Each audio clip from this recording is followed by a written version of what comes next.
everyone, Dr. Samantha Cotrera here and Betty for the Imagining a New We video blog, a video series designed to help history teachers and other history educators teach history in ways that are more meaningful, transformative, and inclusive for their students. We're continuing Source Saturday today, and I'm really happy about your response to this series. It's been really cool, and it's also really cool because I imagine it more as a video series because we're doing a screen share, but the podcast numbers have been really, really high, higher than the video numbers, which has been really great. I'm glad that you're enjoying these conversations. I am enjoying having them, and I am hoping to be able to continue the series in the winter, but we'll see. We have such a really cool video today because I'm talking to a historian of hip hop, which is just amazing to be able to bring this history to this series. So today we're talking with Dr. Francesca D'Amico-Cuthbert. She is a historian. She's a historian of hip hop. She's working on a postdoc right now on hip hop in Toronto, which is really cool. And she also has like the coolest title right now, which is, and I'm reading it, the 2020-2021 Community Engaged Early Career Fellow at the Jackman Humanities Institute at the University of Toronto. Like, how awesome is that? She also sits on the education committee for the upcoming Universe of Hip Hop Museum, which is supposed to open in the Bronx in 2024. And she's just like an all-around, like, cool person, obviously, but like this scholar of hip hop. When we talked before this video, like the things that she is bringing to these conversations because of how she connects hip-hop history with histories of Canada is just really amazing, and I can't wait to be able to talk to her for this series. She's also a York grad. She still teaches a couple courses at York, and so I brought my York mug today to represent because you know, it's kind of nice to meet fellow York graduates here in Toronto. So let's go over to Zoom. Let's talk about this piece of music. We're going to look at the lyrics. I didn't know about like copyright in terms of music, so we're not going to play the music or play the video, but I'll put the link below because it's very easy to find. So let's go over to Zoom.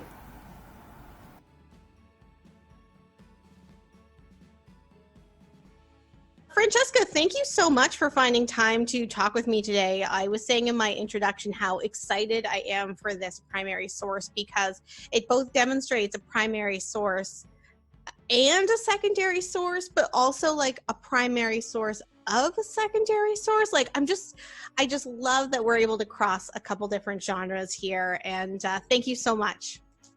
Thank you for inviting me. I really do appreciate it. Do you want to introduce yourself before we get started?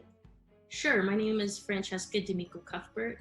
I currently am a postdoctoral fellow at the Jackman Humanities Institute at the University of Toronto.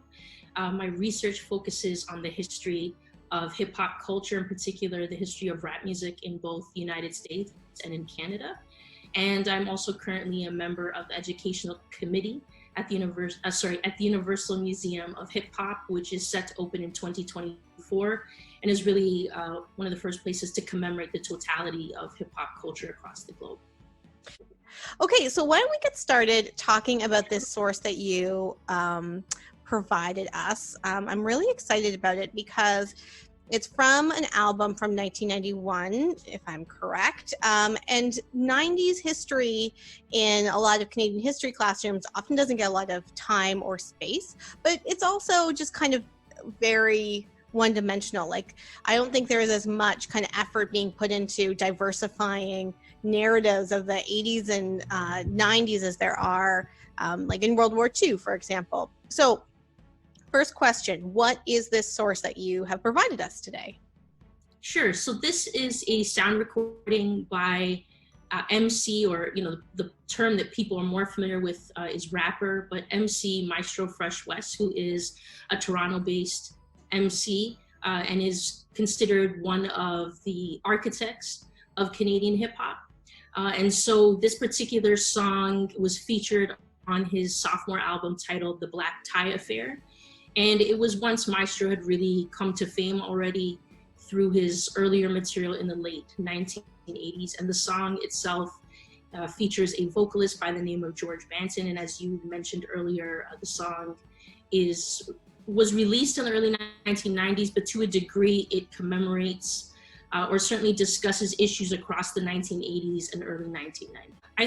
I think one of the things that's wonderful about hip hop culture, and I think we'll get into this a little bit more when we actually talk about the lyrics of the song, because Maestro does reference this, but there is, we think about hip hop, we're thinking about there are pillars of the culture, meaning there's things that are the essence of hip hop, one of which is emceeing, but another which is knowledge of self. And so at the center of hip hop is always a conversation about thinking about history, but not necessarily the history that we're accustomed to, the master narratives that show up in our textbooks.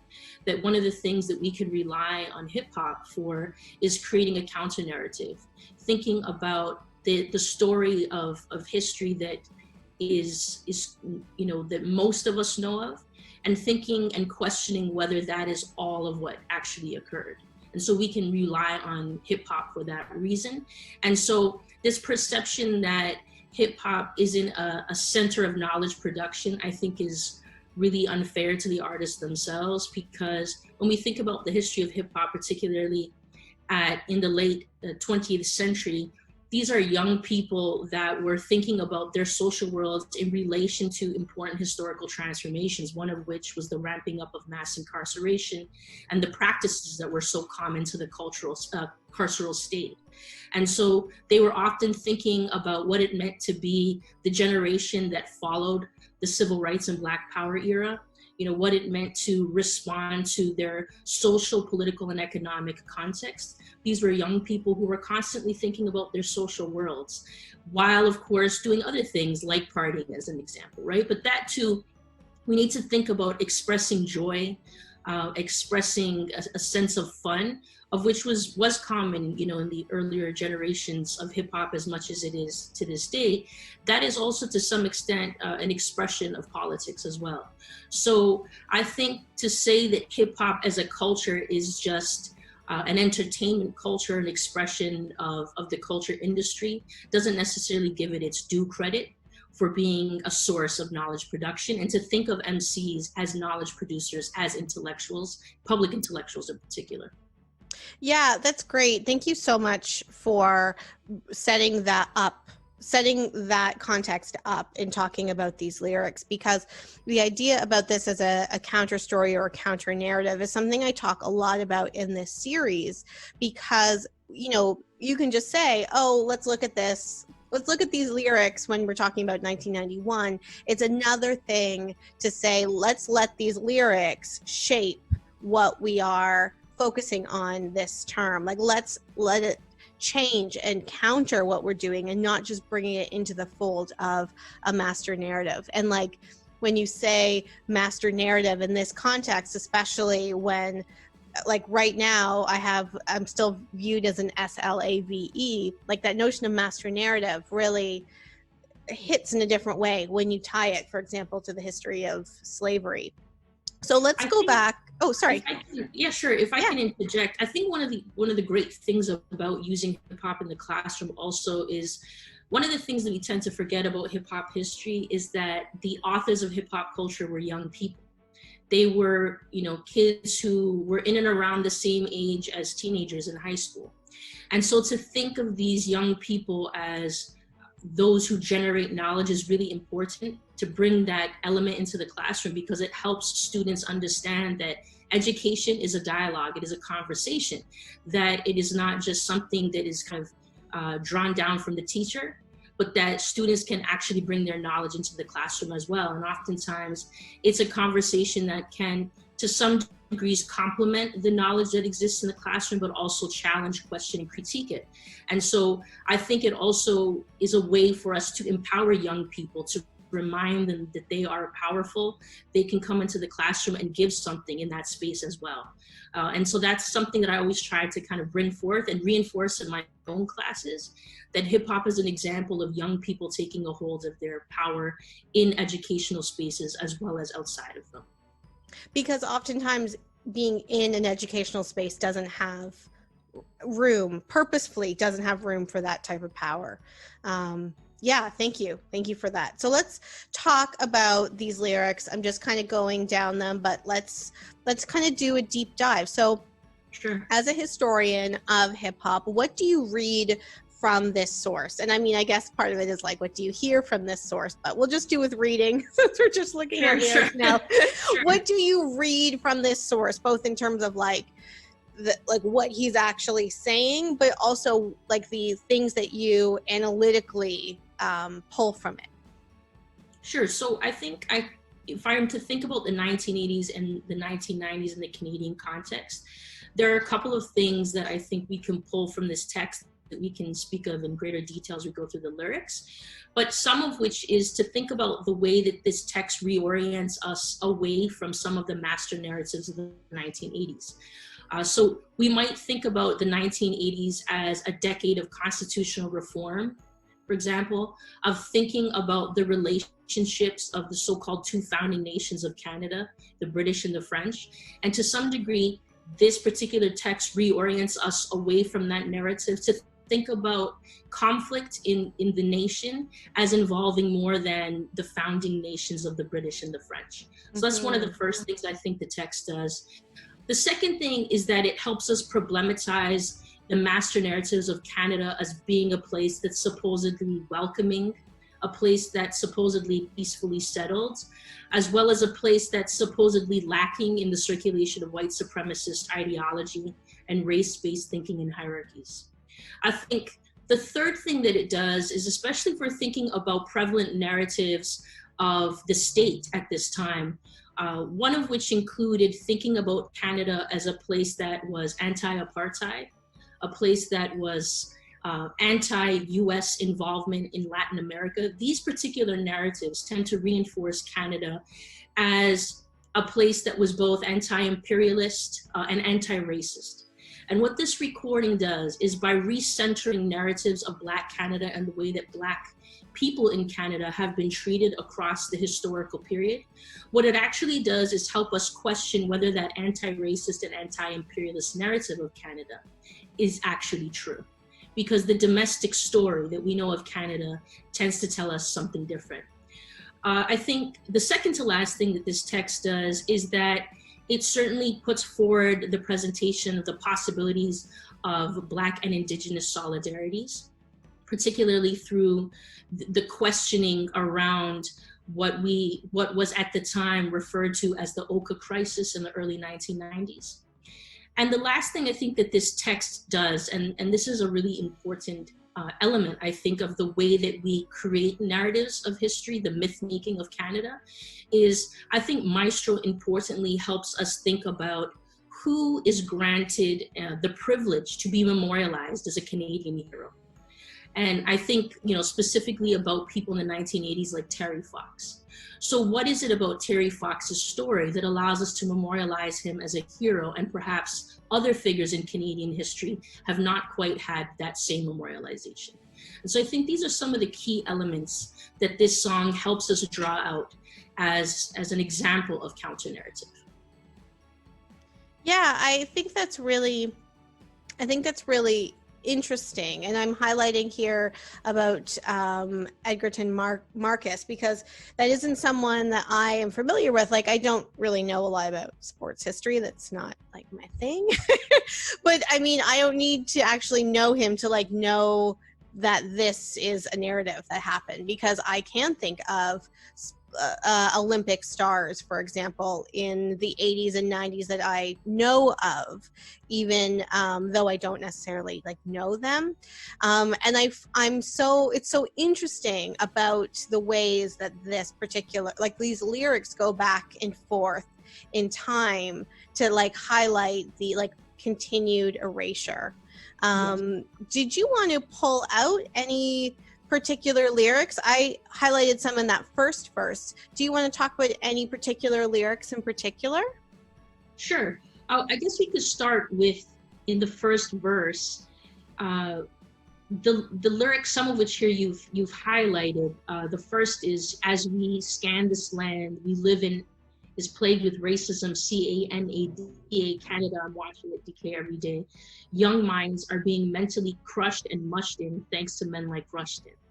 So I think these particular lyrics here are really important, because on the one hand, they help challenge the prevalent master narrative of Canada that has been cultivated and sustained to some degree through historical moments and symbols such as the Underground Railroad and the North Star myth. So when we think, for example, about the North Star myth, we're thinking about a period prior to the American Civil War. So we're looking roughly at the 1840s through to the 1860s. And this is a time when we're told in Canadian history textbooks, particularly young people in classrooms, that African Americans followed the North Star in the sky using, or I should say, on the Underground Railroad, which we know were a series of hidden locations on a route leading to Canada, where allies helped transport African Americans, the enslaved, to Canada with the ultimate goal, a personal goal, of finding freedom, equality, and full participation in society. So this is the story that we're told. Mm-hmm. We know, however, that this was not always or necessarily the things that African Americans in Canada found. And so as a result, the story tends to frame African Canadian history as one that is free of racial violence and oppression. But by the time Maestro is creating these particular lyrics, this North Star myth continued to structure the perception of race relations in Canada as radically different than those that African Americans experienced in the US context. And so here in these lyrics, we start to see the beginnings of Maestro questioning that master narrative of Canada as one that is supposedly without anti-Blackness. And so once we get to these lyrics about Rushton, this is a really important intervention. Now, for those of you who may not know, John Philippe Rushton was a Canadian psychologist who taught for a very short period of time at York University and the University of Toronto until, and then later in 1985 was made full professor at the University of Western Ontario. And so in the 1980s and the 1990s, he became known to the public for his controversial research on the intersection between race, intelligence, and crime. And he was heavily criticized at the time by the scientific community, who argued that his application of the RK selection to human beings, they claimed was conducted under a racist agenda. And so Rushton was in part the proponent of ideas that racial differences in things like IQ, law abidingness, and even sexual restraint were partially related to genetic inheritance.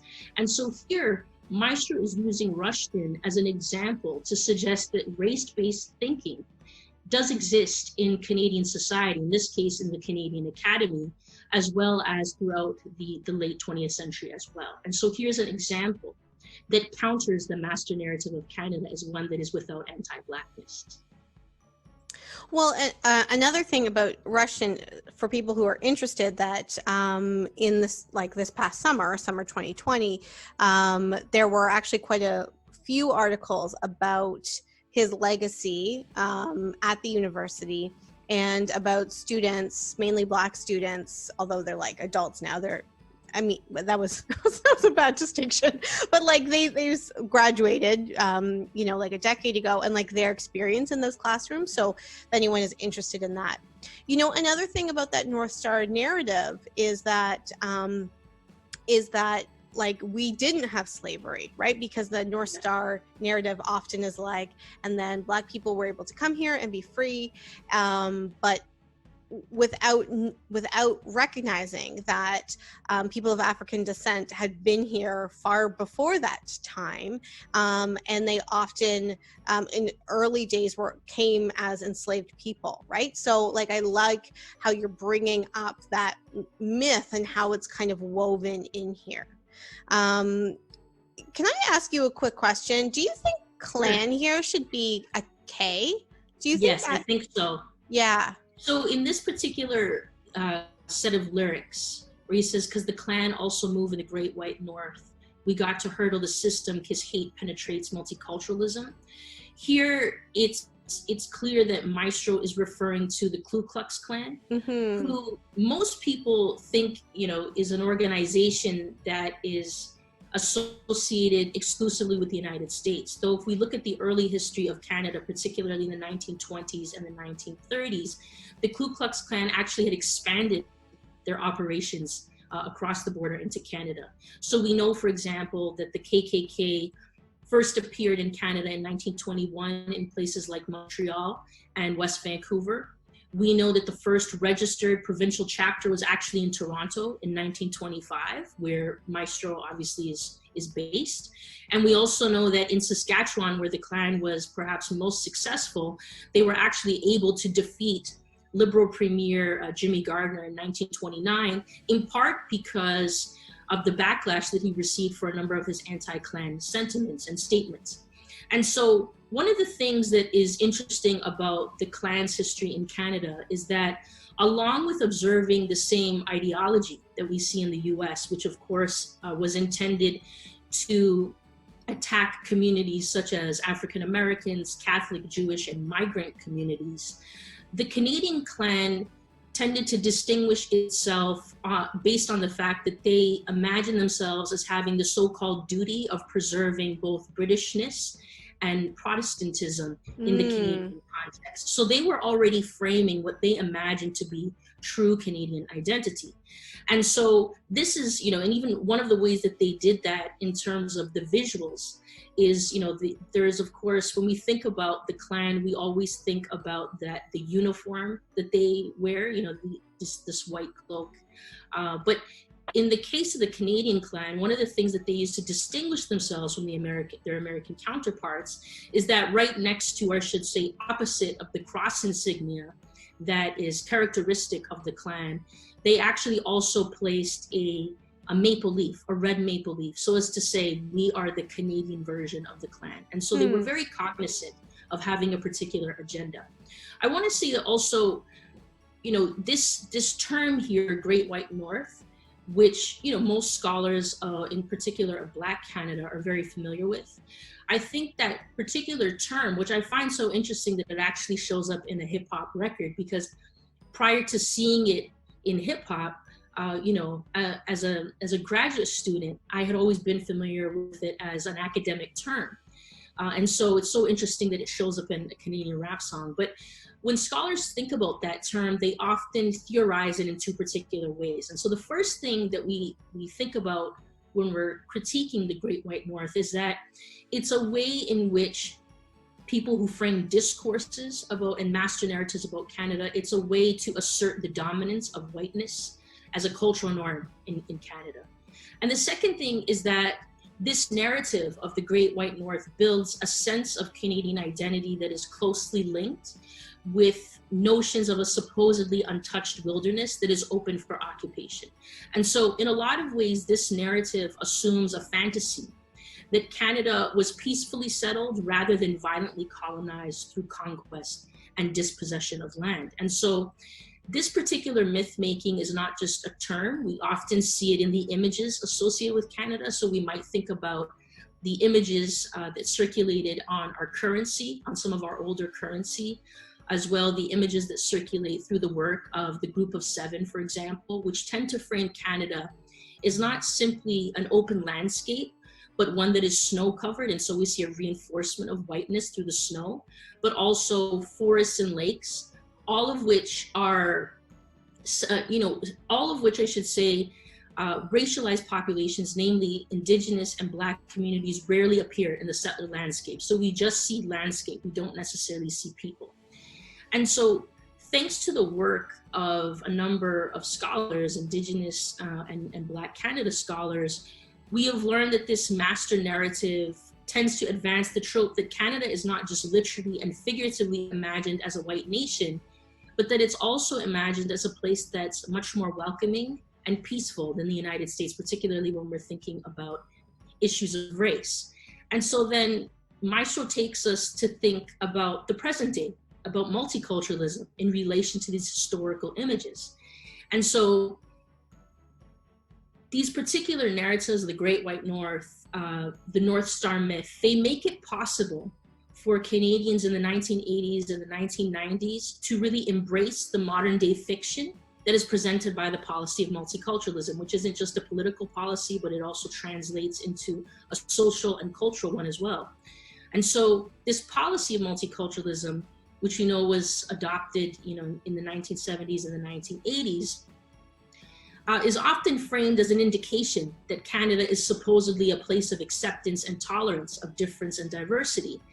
And when we look at the stories of Black Canada, especially the ones here, Maestro's indicating, because hate penetrates multiculturalism, what his story is telling us is that these narratives of multiculturalism, these fictions, tend to obscure the ways in which prejudice is also built into and penetrates the framework of multiculturalism.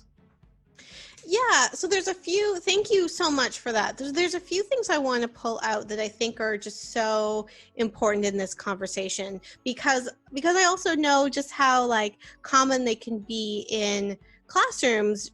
Being in classrooms myself, I know how kind of easy it is to slip into an us versus them with the United States and being able to say we're better.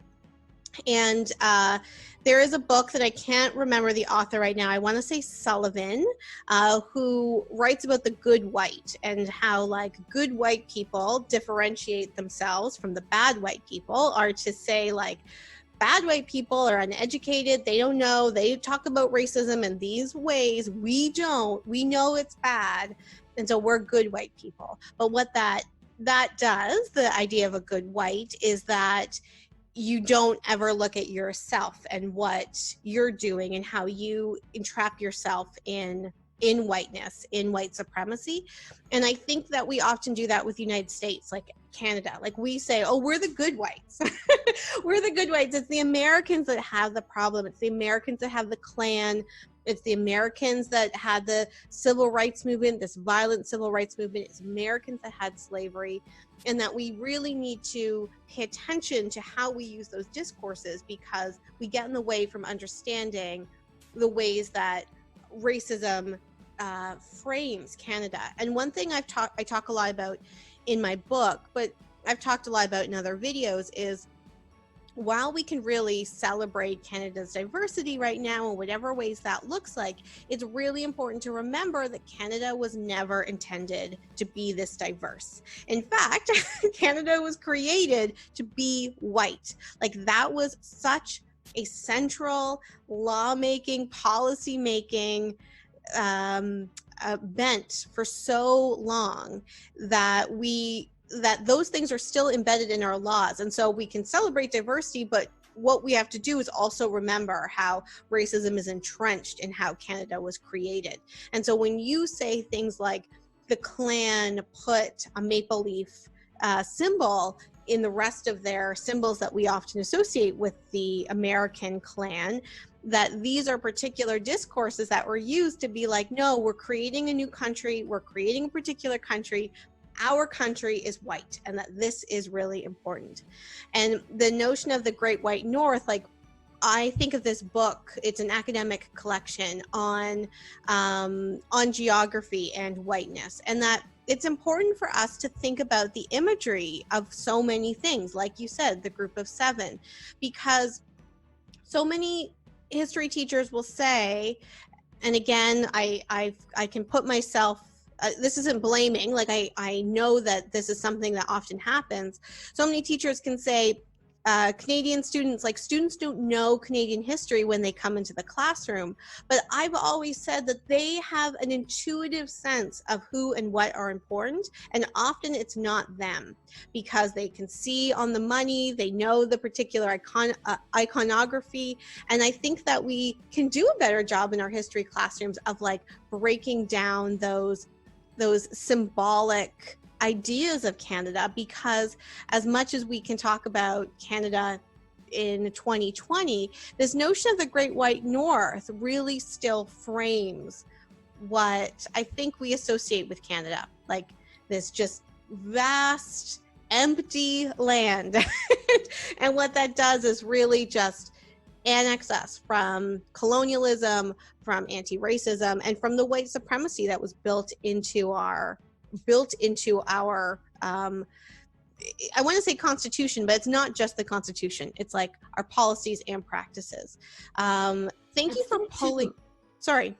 Oh, sorry. Well, I think too, one of the things is teachers, we need to be critical of, particularly in terms of pedagogy, how we circulate curricula, is that when we think about the master narrative of Canada, those who are working on kind of salvaging the history of Black Canada are also dealing with this, as you mentioned earlier, they're dealing with this practice, and it's ongoing, it's constant, this practice of erasure, which we need to think about that in the context of, creating curriculum material as an example of anti-Blackness. So this practice that continues to happen in the building of Canadian curriculum, where the stories of Black Canada are constantly erased. This is an anti-Black practice in teaching, education, and curriculum building, and in pedagogy, right? So why is it that scholars of Black Canada are always having to salvage these stories and remind us that there were Black people in this particular part of the country? There were these stories, there were these historical moments. That is an example of how anti-Blackness plays out in the arena of education. And it's something that as educators, we need to constantly be aware of and vigilant about, because this is one of the issues that we're having to tackle that's unique, I think, in the Canadian context. Yeah, I think it's important to remember the purposes the silences play in our classrooms, because we can't teach everything, but when we say these stories aren't part of Canadian history, like these ones aren't important to center, what are we really doing? Because it is easy to say that the curriculum doesn't have time, but then it's also sometimes it's uncomfortable. So like where do we place our own anti-racist commitments, for example? Although that phrase kind of seems a little bit more shallow the more people say it. Like, where do we place our particular commitments? Like when I talk about historic space and that we really need stories to counter and challenge our traditional narratives, I say, like, what purpose does this story play in the narrative? But what do we learn if this story was absent? So like to think about what do absences do? Like to think actively about that, I think is really important. Thank you for bringing that to this conversation, which seems like a really good segue to our last question, which is how, I mean, although I feel like we've answered this the whole time, but how does this source challenge how we can think about this time period? And also challenge how we can think about knowledge production. Sure. I think it challenges the master narrative in a couple of ways. I think on the one hand, it thinks about this large question of coloniality, and not just merely colonialism, which we tend to structure as an event, rather than when we're thinking about the lives of Black and Indigenous people. We tend to, and I don't think this is necessarily true of academics. I mean, we're constantly thinking about coloniality and the fact that these historical practices remain in the contemporary in a lot of ways. And so, for example, when Maestro draws our attention to what was then in the 1990s called the Oka crisis, he's helping us think particularly about the role that coloniality plays in the lives of Black and Indigenous people in the late 20th century. He's helping us think about questions of land dispossession, the role of the state and how they treat Indigenous communities. He's helping us also think about the role of, the militarization of policing, the way that police kind of engaged with Indigenous people at that time. He's helping us think about Canada as another example of a carceral state. And so in that way, he's helping us challenge. I think oftentimes when we're thinking about the carceral state, we tend to only think about the US as an example of that, rather than if we think about Indigenous relations with the state, particularly this example of the Oka resistance, right? This is a story that helps us draw that story to the top. But also thinking about how this story of coloniality, allows, in this case, an African Canadian MC to think about the possibilities of solidarity, to look at the Indigenous story and think critically about, well, then how then is Canada going to respond to Black communities? almost anticipating the possibilities, but also he's clearly also thinking about the past as well. I think that, you know, when we move forward into some of the other lyrics, one of the values that Maestro's song brings is that he also helps us think about how important it is to have a critical consciousness around the production of images and discourses and representations of Blackness. And so, you know, in the second verse in particular, he talks about getting a movie role, you know, where he was represented as someone who was a prisoner, who was an incarcerated person. And he helps us think about the historical practices of representing people of African descent constantly as criminalized, right? And how this has been a historical practice. So if we look at, you know, the creation of the culture industries in the US, particularly after emancipation, the images of Black people start to transform. They move from representing Black communities as happy, docile, and childish to new images which represent Black people as rebellious, as vicious, as criminal, as aggressive, as violent. And so here, Maestro is drawing our attention to the continuum, right? The constant representation of Black people as criminalized. And of course, you know, as mentioned earlier, the constant representation of Black people as enslaved people. And so what this then does is it creates representations of Black communities as constantly dehumanized. And what that then allows for is to create a society where we don't see Black people, Black communities as human beings, as human beings worthy of respect, as human beings who are worthy of policies that treat them with compassion and care, right? And so when we then translate that into thinking beyond culture, when we think about social policies, political policies, economic policies, I think what Maestro's helping us think about is the power of the media to transform and shape our thinking about particular communities who are constantly othered, and the way then that translates into how we treat them in social, historical, but also in the contemporary context as well. And then of course, you know, as we mentioned earlier, some of the ways in which he does this is to think about the discourses that are created around certain figures in Canadian history. So he brings up, you know, the figure of Egerton Marcus. He brings up the figure of Ben Johnson, both of whom are Canadian athletes. So, you know, the first figure, Egerton Marcus, he thinks about him in comparison. He thinks about him in comparison to Sean O'Sullivan, both of whom were Olympic athletes, both of whom were athletes who won in the sport of boxing. And so Egerton Marcus, a Canadian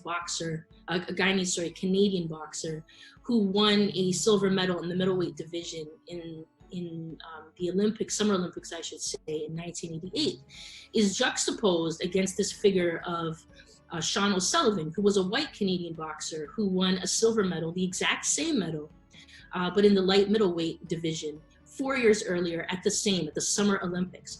And so he puts these two figures in comparison and asks the question, why is it that one is treated in a particular way and the other is not, right? And so he helps us think about the ways in which the Canadian media creates stories, memorializes certain athletes over others, and he, I think, insinuates, right, that this is an issue of race. He later talks about Ben Johnson, and he compares Ben Johnson to a figure, an American figure, Jimmy Swaggart. And so for those of you who are perhaps not familiar with the story of Ben Johnson, he was a Jamaican-Canadian sprinter who here Maestro acknowledges as one of the fastest runners in the world at the time, who won two bronze medals in the 1984 Summer Olympics. He was later stripped of his gold medals in the 100 meters at the 1987 World Championships and 1988 Summer Olympics after being disqualified for taking performance-enhancing drugs. Now, one of the things that we often don't talk about with the story of Ben Johnson is the way that the nation took up his story at the time. And so when he won these accolades, He was a celebrated Canadian hero. There were constant stories about him in the media, ones that often framed him in a positive light. Immediately thereafter the scandal, Canadians, and as Canadians, of course, were witnessing the downfall of Ben Johnson, Canadian newspapers devoted, anywhere between 5 to 8 pages about the athlete in their sources each day. And one of the important shifts that I think we really need to be cognizant of is the way that Ben Johnson went from being described as a Canadian athlete, a Canadian hero, to immediately being described as a migrant from Jamaica, right? And these are important distinctions.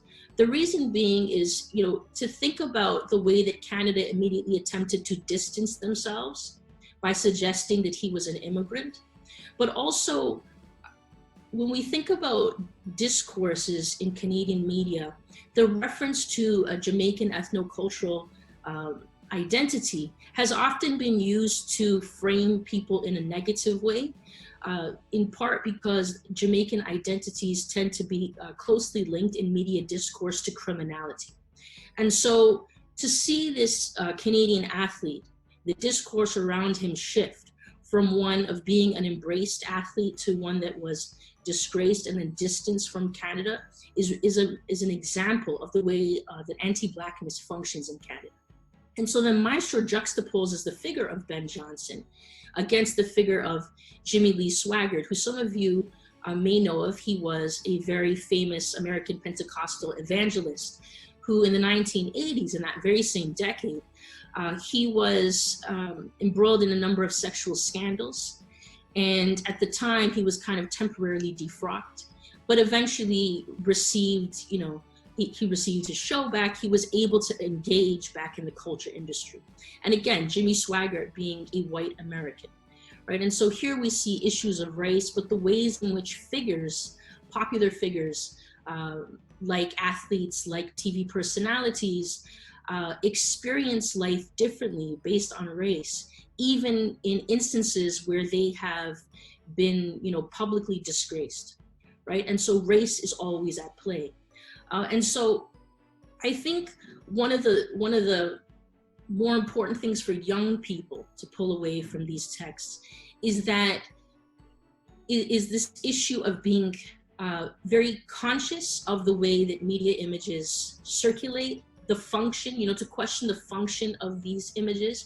And this again is where this issue of knowledge of self comes back into play, particularly in the sense of hip hop culture. And so when we think about knowledge of self in hip hop, one of, as I said earlier, knowledge of self is one of the pillars of hip hop culture. It's considered the fifth. And this is kind of to play into the question about knowledge production. Knowledge of self was really a reference to the lessons taught taught to Elijah Muhammad, who in the American context was the leader of the Nation of Islam, lessons that he detailed in one of his texts. Is one of the more popular texts read by a number of hip hop practitioners called Message to the Black Man in America. And so when we think about the history of hip hop, faith-based organizations like the Nation of Islam, like the 5% Nation, or otherwise known as the Nation of Gods and Earths, these were important organizations because they influenced the way that hip hop prioritized knowledge, and in particular, the value of history. And so in hip hop, the pursuit of knowledge of self emphasizes that young people should be well informed about not simply the past, but how their ancestors have been implicated in the past, and particularly the histories or the hidden histories of marginalized people in colonial contexts and in colonized context. And so being aware, of course, of this historical phenomena and the ways in which it is intimately connected to contemporary forms of oppression. And so knowledge of self encourages young people to be committed to the practice of social change through both personal transformation and direct action in the form of attaining, consuming, and circulating knowledge, right? And so that's one of the ways that they can engage politically in the worlds that they inhabit.